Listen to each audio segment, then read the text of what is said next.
Ladies and gentlemen, welcome back to Gaming with me, Tony Mo. It is Sunday, and we're here with some more Star Citizen. We're hanging out in the hangar module, and today we're going to talk about the Aurora. And more specifically, my Aurora LN, which is basically the most base Aurora that you can possibly buy. It's also how I was able to get into Star Citizen, though. You know, I bought it for $40, I believe it was. It was a package, which means I now have access to the hangar module, to the dogfighting module, to the alpha, to the beta, to Squadron 42, and to the full game when it releases. It's the best way to get into Star Citizen. I mean, $40, you can't lose there. It's the deal of a century. And I give the Aurora a lot of crap, to be honest, for its appearance mostly. In fact, some of us in the team speak tend to call it a space roach, because come on, it looks like a space roach. It just really does. But you know what? The Aurora has quite a bit of personality. And as much as I, don't care for it, and I really think it's kind of ugly, and again, it looks like a space roach, and then I went out and bought an Avenger, for all of those reasons, if I had to just have the Aurora, I would be okay with that, I would make it my own ship. It's something that I do when I do these videos, and I've had a lot of people recently, watch the Avenger video, watch the Freelancer video, watch the Cutlass video, and say, hey, you made me love my ship like 100 times more. Thanks for that. And that's what's great about the ships and their designs inside of Star Citizen. They're all so unique. Not really any of the ships in the game look like another ship. Yes, there's the variants, but the Aurora looks nothing like the Avenger. The Avenger looks nothing like the Cutlass, which I don't actually own, sadly. And the Freelancer looks nothing like any of the other ships. They're all very unique, and if you look at them the right way and you give them their own sort of personality, their own story, you can see the character that they have, and it makes them that much more special to be your ship. They're not just some ship, they're your ship. They're in your hangar. You'll be flying them. People will recognize you inside of that ship in the persistent universe.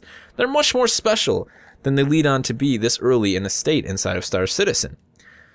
Now, the one comparison that I like to make to the Aurora, as I stood in the hangar and I looked at it, before I make a video, I usually stand around the ship, I get a better feel for it, and I start to try and give it character and personality. I look at its individual features and I say to myself, what does this remind me of? How is this ship familiar to me? How have I experienced the sort of things that this ship offers in real life?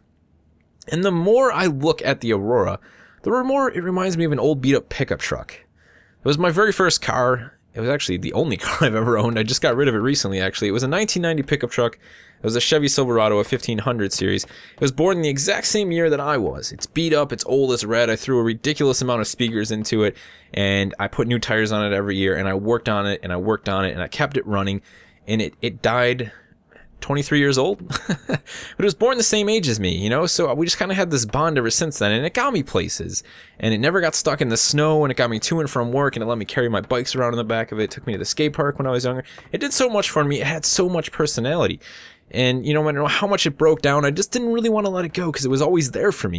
And that's kind of the sense I get in the Aurora. It's this little ship that would work endlessly for you, no matter how much you beat on it, no matter how many space burnouts you did in it, and how many sets of thrusters you burned through. The rest of it would always be there, willing to go. Just throw some more parts in me. Come on, man, I still got life in me. And that's exactly how my old pickup truck was.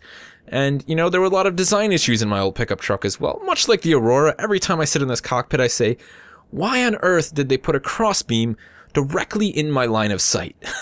Is there a reason for that? But you know what? Maybe there was. Maybe when RSI made this ship, they couldn't afford, it's a low-end ship, and if they wanted to keep the cost down, they couldn't have the best glass, so they had to have segments of the glass, because they couldn't have one solid piece. They couldn't afford glass of that strength, so they had to break it up with lots of different segments and support beams, hence the really giant beam running across the line of sight. But you get over it. It's like a really bad tint job on a pickup truck, where you can't even see outside of the windows when you're sitting inside of the thing because somebody put the tints on backwards. You just don't care. You get over it. You appreciate what it offers you. You appreciate the things it does for you, and you respect it for that, and you start to fall in love with it. It becomes your ship, not just a ship. And when people talk crap about it and they call it a space roach, you'll get angry about it, and that's a good thing. That's when a ship becomes more than just an appliance, a tool. It becomes more of a personal affection. And, I could see some good stories being made with the Aurora here. And, the other great thing about the Aurora is the way that RSI actually sells it. If you haven't seen the Aurora commercial, go check it out. I'll have a link to it in the description below. They sell it sort of like a hot hatchback. Like not really a hot hatchback, but like a popular economy style hatchback, like the VW Golf or the Honda Civic hatch. It has all these different parts. Oh, you can interchange it. Hey, you want to run cargo? You want to run fighter missions? You can do all of that in the Aurora.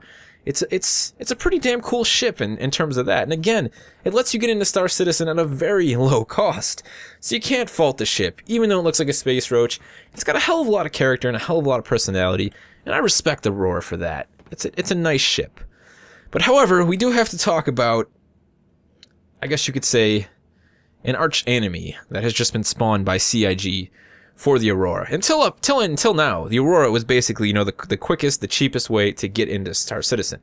But recently, in fact, during the last Great Starship, CIG announced the Mustang.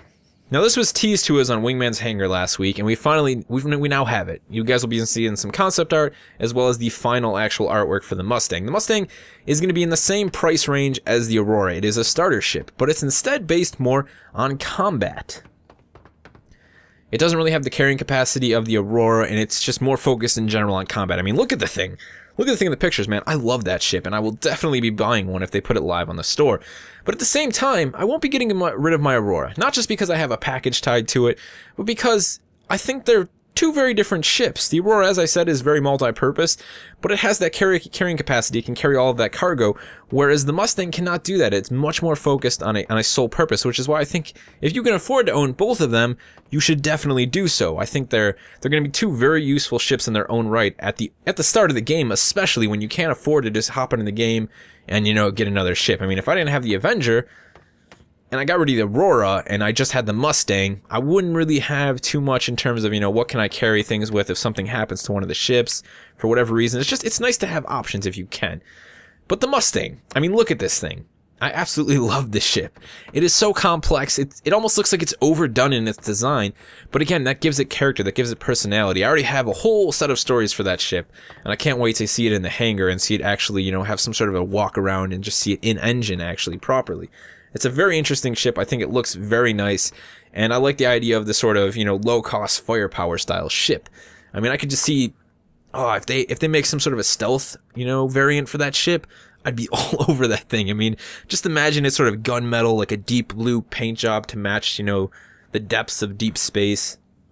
Floating silently, lifelessly with the engine shut off, you know, completely black in an asteroid field, just waiting for some pirates to come up to ambush, or maybe perhaps you're a pirate waiting to ambush some dudes in a Cutlass running a supply run, or some dudes in Aurora even running a supply run. Oh, the ship is going to be so cool. I'm genuinely excited for it. I really, really am.